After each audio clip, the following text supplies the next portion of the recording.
आज हम पहुँचे हैं जोधपुर जिले के भोपालगढ़ तहसील के पास स्थित ग्राम रतकुड़िया के पास जन जन आस्था का केंद्र बना हुआ एक सदगुरु श्री भोलाराम जी देवरी आश्रम है। लोक संत सदगुरु भोलाराम जी महाराज की जीवन समाधि स्थल देवरी धाम है। यहाँ यह पवित्र भूमि पूर्व में भी किसी महान संत की तपस्या स्थली रही होगी, जिनको संत श्री भोलाराम जी महाराज ने भजन करके इस भूमि को पुनः जागृत कर आत्मचिंतन का केंद्र व आस्थाशीलों के लिए पवित्र तीर्थ स्थल बना दिया है। इस पवित्र देवरी धाम का वर्तमान इतिहास मात्र लगभग 90 वर्ष का ही है। इस अल्प अवधि में यह स्थली धार्मिक पर्यटन स्थल के रूप में ले चुका है। यहाँ पर भोलाराम जी महाराज की साधना जीवन समाधि स्थल के कारण मुख्य पीठ यही है।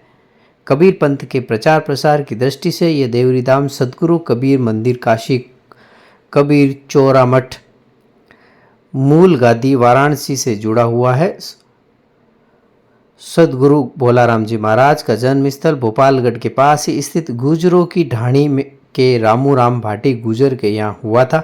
एक दिन रामू राम भाटी पहाड़ पर अपनी भेड़ बकरियां चरा रहे थे, तभी परम प्रभु की अद्भुत लीला हुई। एक संत ने रामू राम भाटी को दर्शन दिया और कहा कि 9 महीने बाद तुम्हारी पत्नी की कोख से जगत के जीवों का उद्धार करने वाला एक पुत्र जन्म लेगा। इतना कहकर संत अंतर्ध्यान हो गए।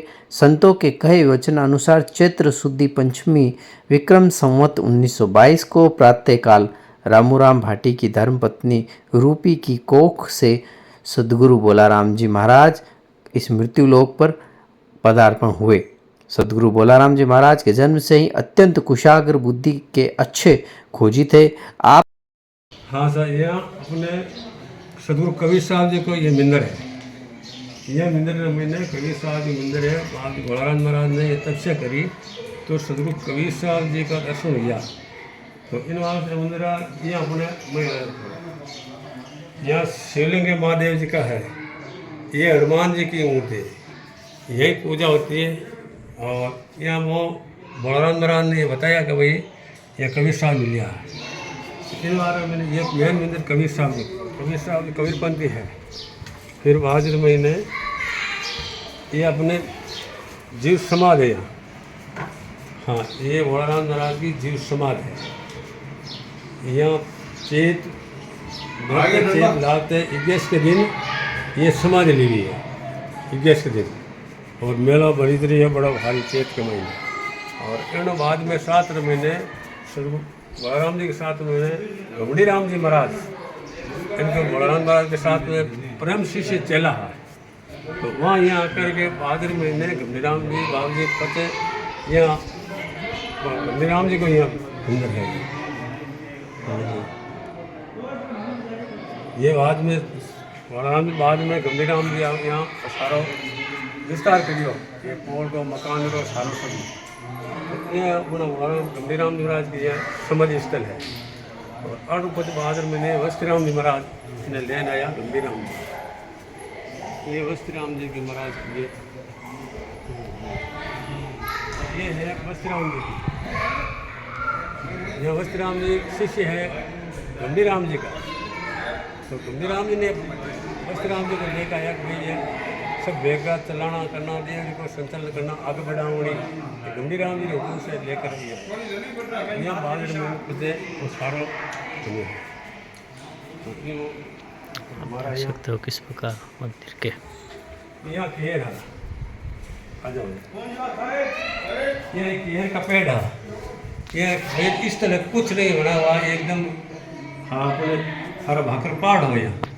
पहाड़ के नीचे ये केर है और केर के नीचे यहाँ ये शिला है, ये ओरिजिनल शिला है। घुमड़ी राम जी यहाँ बस भोलाराम महाराज यहाँ विराज था, यहाँ भजन साधन किया। ये भजन साधन की तपोभूमि है। भोलाराम जी की तपोभूमि में आकर दर्शन दिया सदगुरु कबीर साहब जी ने दर्शन दिया एकदम आके। और अद्भुत एकदम ऐसी घटना हुई, ऐसे अपने बाबू जी को बड़ा दर्शन हुआ। तो इसमें ज्योति उतरी आकाश से और सदगुरु कबीर साहब जी दर्शन दिया और देख पाते कि वही अलग हो गया। इन बार कबीर पंथ या पंथ ले कबीर साहब जी के पंथ चलता रहा। देव धाम में सदगुरु कबीर साहब जी के शिष्य इन वादर में न बनाटो तीसरे मंदिर पर हमारे जो मेहनत आबार वर्तमान में रमैयादास जी महाराज मैंने ये सारा देखभाल करना और सारा विस्तार करना हमारे तो रमैयादास जी महाराज हमारे वर्तमान में ये मेहनत है उनके शिष्य हमारा है जो रामदास जी शास्त्री जी मैंने ये सारा अभी संभालना काम करना आदमी सब सारा करना सभी संत आते जाते भक्त आते सबके आते और जितना भी परम शिष्य है जितने अपना 200 आज इस देव के अंदर में 200 साधु जुड़ा है 200 बेघर साधु है यहाँ और जिसका भी बारह मास यहाँ भोजन खुला भंडार चलता रहता है और कोई भी या रात बिरात कोई भी आ जाए तो उसको भूखा नहीं जाओगे उसकी सुविधा है भोजनरी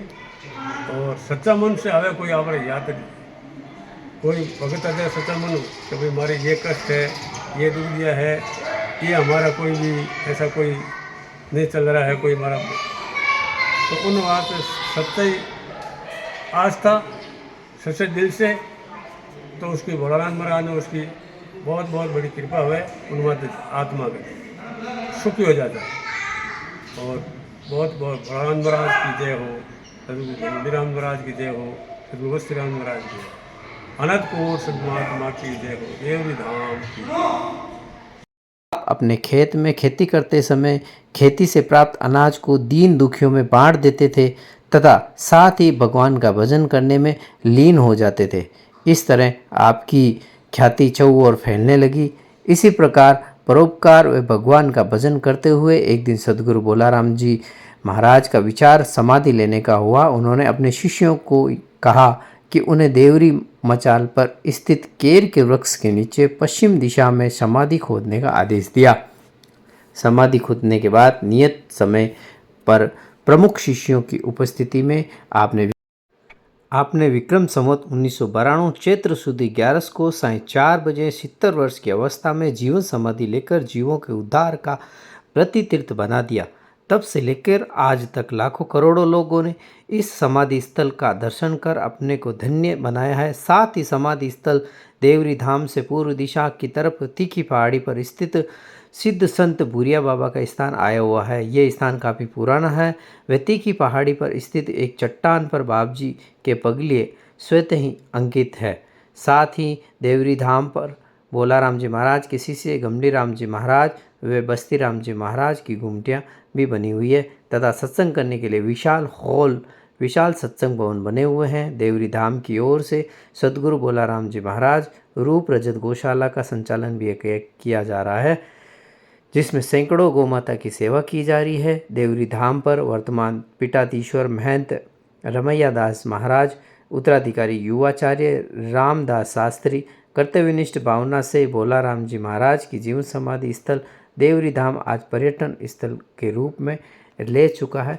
यह पर्यटन धार्मिक आस्था का एक अद्भुत संगम देखा गया है। जो भी भक्त श्रद्धालु यहाँ दर्शन करने के लिए आते हैं एक अजीब सा सुकून मिलता है, वह अपने आप को धन्य अनुभव करता है।